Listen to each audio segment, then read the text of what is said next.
गणेश नाईक यांची आज चांगलीच दमछाक झाली आहे। गणेश नाईकांचं नाव मतदार यादीमध्ये सापडतच नव्हतं।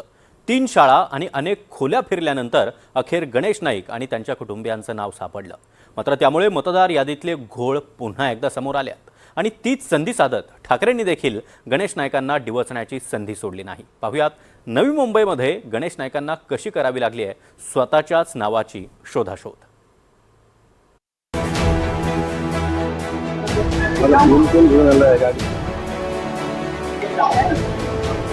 गणेश नाईक नवी मुंबई महानगरपालिकेत ज्यांची प्रतिष्ठा पणाला लागली आहे त्या भाजप नेते गणेश नाईकांची मतदान केंद्र आणि स्वतःचं नाव शोधता शोधता चांगलीच दमछाक झाली।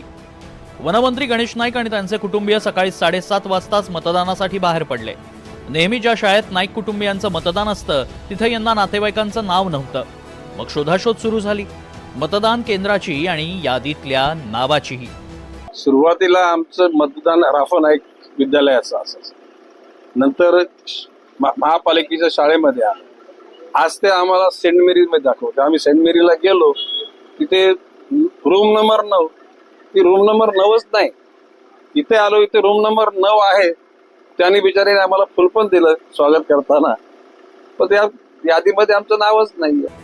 अखेर एक तासभर धावपळ, शोधाशोध आणि 3 शाळा फिरल्यानंतर अखेर गणेश नाईकांचं नाव यादीत सापडलं। कोपर खैरणे मधल्या सेंट मेरी हायस्कूल मधल्या मतदान केंद्रावर गणेश नाईक, संजीव नाईक आणि सून कल्पना नाईक यांचं नाव मिळालं आणि गणेश नाईकांनी अखेर मतदान केलं। पण त्याआधी कसा घोळ झाला, गणेश नाईकांची कशी दमछाक झाली, ती त्यांच्याकडूनच ऐका। हे बघा, इतक्या वर्ष आम्ही राफा नाईक विद्यालयामध्ये आम्ही मतदान करायचो। त्याच्यानंतर महानगरपालिका शाळा सीबीएसई मध्ये आमचं मतदान केंद्र आलं। यावर्षी सेंट मेरी मध्ये आम्हाला दाखवलं।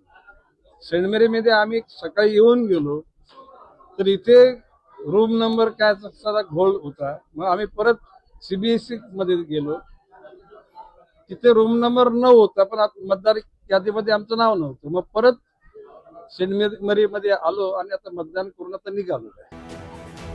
या सगळ्या घोळामुळे निवडणूक यंत्रणा कुणाच्या तरी दबावाखाली काम करतेय असा आरोप गणेश नाईकांनी केलाय।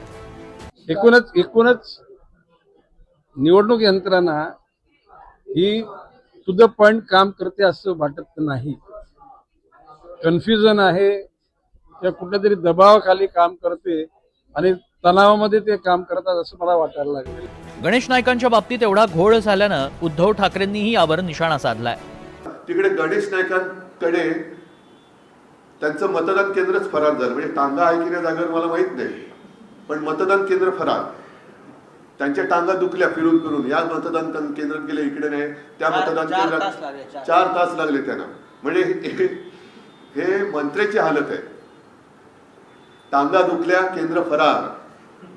टांगा पलटी नाही झालं, पण त्यांच्या खेट्यावरून टांगा दुखल्यात। आता डोक्यावर हात मारावा की पाय चेपत बसावे, हा गणेश नाईकांपुढचा प्रश्न असेल। अखेर गणेश नाईकांनी मतदान केलं, पण मंत्र्यांनाच एवढी धावपळ आणि शोधाशोध करावी लागल्यानं मतदार यादीतल्या घोळांची पुन्हा चर्चा रंगू लागली। राहुल कांबळे, NDTV मराठी, नवी मुंबई।